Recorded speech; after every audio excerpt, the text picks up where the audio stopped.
Hello, this is Dr. Gay from First Look MRI, and I'd like to show you how to read an MRI of the knee. This is just a random case. I figured just a random case may be as good as any instead of a normal one, and show you really how you go about reading a case and then picking up some findings. So this is a view I like to start with in every knee. I'll start on an axial view, and an axial view slices through the knee like bread. So let's say you're above the knee joint, you go down through the knee joint in short axis. It's just like you think of each slice as a slice of bread, and the loaf is the leg. And so if we get up above the kneecap, we see this dark band. This is called the quadriceps tendon. All the thigh muscles attached to this. Here's a thigh muscle here, here's another one, and they all attach to this thick black band called the quadriceps. And the quadriceps comes down and it attaches to the top of the kneecap, the patella. If we go down below the kneecap, it turns into another tendon here, or attaches to this other tendon called the patellar tendon. And we'll see that from another angle here in just a minute. But when we see the patella, we look for a couple things. Number one, the morphology. Is it roughly equal on the lateral side and medial side? Does it have cartilage along the back of it that's normal in thickness? Are there any bone erosions or spurs? And in this case, we have cartilage along the back. It looks a little bit thin along the very front of it here. This is called the patellar apex, and this is the medial side, the medial facet, but just minimal, not even worth mentioning. And here's the lateral patellar facet. This is pretty normal in thickness, the cartilage over here. Now the patella glides along in this big bone here. This is the thigh bone, or the femur.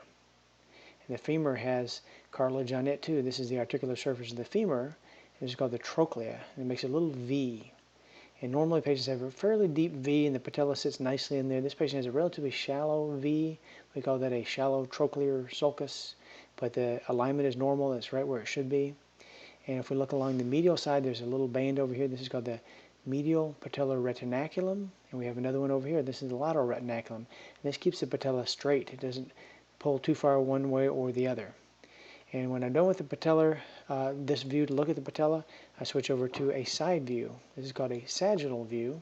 And on the sagittal view, we can see the kneecap again up here in the very front. And now you can see the kneecap attachments better. This is the quadriceps. Remember, all the thigh muscles attached, and it comes down here to the top of the patella. And then the patellar tendon comes off the bottom down to this bone. This is called the tibia. So the tibia is below the knee joint, and above the knee joint is the thigh bone, or the femur up here.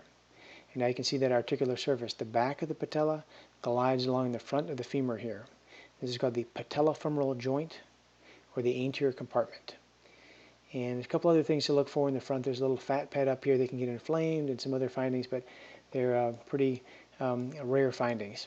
So now in this view, we see a number of things. Number one is to the very central part of the knee joint. If we get on this view here, we see a very important structure. This is called the anterior cruciate ligament. The ACL comes off the back of the femur here and comes down obliquely to the front of the tibia, the ACL, the anterior cruciate ligament. And that's the one that's commonly torn playing basketball or sports or skiing. And this one is nice and dark and uniform, looks good. And if we look off to the side, we can see another very important one here. This is called the posterior cruciate ligament. It's a little bit thicker, darker, easier to see. And again, here's the ACL, and they make like an X. ACL goes this way, PCL goes this way. And this keeps the tibia and the femur in orientation with each other. The ACL limits the tibia from going forward. You imagine if the tibia tried to slide forward, it couldn't, because this would hold it in place. And the same goes for this other PCL. If the tibia tried to go backwards, it wouldn't, because this would hold it in place. And so that's the anterior cruciate ligament, posterior cruciate ligament. And if we roll off towards the medial side or inner side, we can see a little black wedge here. This is called the meniscus, the medial meniscus. So the femur is round, the tibia is flat, and right where they come together, there's a little cartilaginous wedge again called the medial meniscus. You see the front of it here, the back of it here. It should be very dark and uniform and triangular. So this is a normal appearance of the medial meniscus. Again, here's the front and back, super sharp and well defined. Now if we go to the opposite side over to the lateral meniscus, we see the lateral meniscus is also dark and uniform, but the lateral meniscus is a little bit plump. It's a little bit bigger than usual. So this is a congenital variant called a discoid lateral meniscus. It's just congenitally prominent. And there's no evidence of a meniscus tear. So this is a view we're looking straight at the knee now. This is the femur up top again, tibia down below. We see the inner side or the medial side.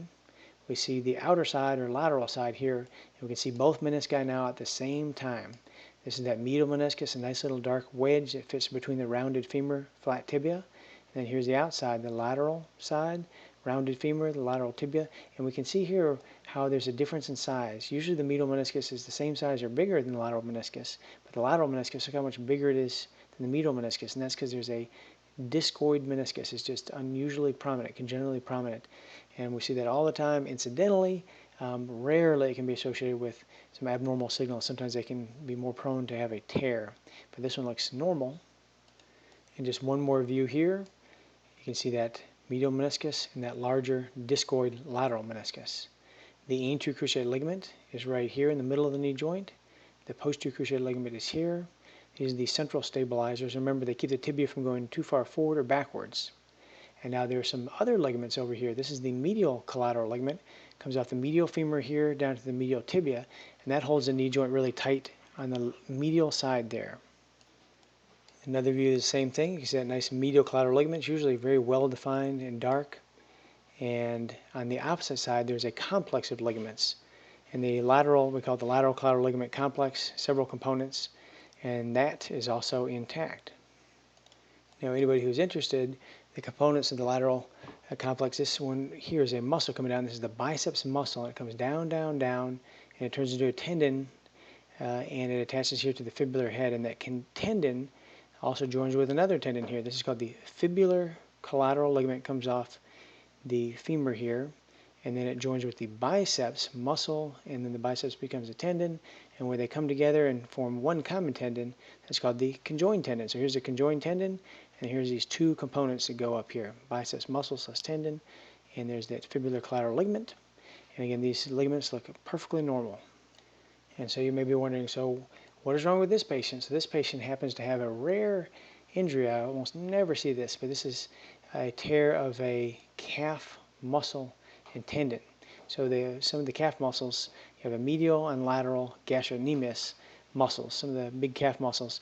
And on the medial side or the inner side, there's a dark band here. There's a gray muscle, and this dark band is part of the medial gastrocnemius tendon. The muscle blends into a tendon, and then it attaches up over here. And they have a partial tear of that muscle and tendon right where they attach, so the myotendinous confluence here. We call it the musculotendinous junction. Again, this is an unusual injury. This is a broad attachment of the muscle up here to the back of the femur, and then the muscle is broad, it comes down, and there's a black central tendon, and the tendon is kind of thin up top, and then it's too thick down here, so it's partially torn and pulled down, and there's a little bit of brightness around the edge, which is a partial tear of those surrounding muscle fibers, but not completely torn off. And we can see this in another view where we're looking straight at the knee. Over here is that medial gastrocnemius muscle. There's that central tendon, and it comes up here, and the tendon is kind of thick here, and then where it attaches to the bone is just poorly visualized, partially torn and pulled down a little bit. So a very unusual injury, and that's it. So that is how I read an MRI of the knee, and thank you very much.